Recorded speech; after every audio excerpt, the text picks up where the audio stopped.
पहला क्वेश्चन है, दक्षिण भारत की गंगा किस नदी को कहा जाता है? कावेरी नदी।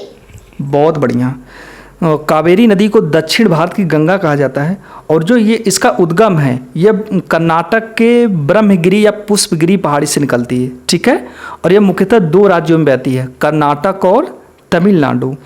इसके अन्य कई सहायक नदियां भी हैं, जिसमें से सिमसा, अर्कावती, हेमवती, अमरावती, काबिनी, भवानी, लक्ष्मण तीर्थ और लोकपावनी, ये उसकी सहायक नदियां हैं, ठीक है।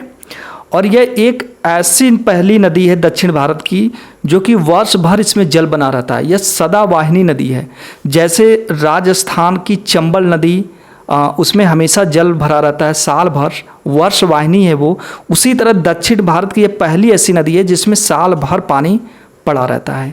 अगर उत्तर भारत की बात करें तो उत्तर भारत में सारी नदियाँ साल भर बहती हैं, लेकिन दक्षिण भारत में ऐसा नहीं है। उत्तर भारत की नदियाँ इसलिए साल भर पानी अपने अंदर रखती हैं क्योंकि इनका जो जल का स्रोत है यह पर्वतों से है, हिमालय पर्वतों से। जबकि दक्षिण भारत का जो जल का स्रोत है वह मुख्यतः वर्षा से है। और वर्षा वनली आपको मिलेगा कब? बरसात के महीने मिलेगा, ठीक है। इसलिए दक्षिण भारत की नदियाँ बरसात में ही उसमें पानी अधिकांश रहता है।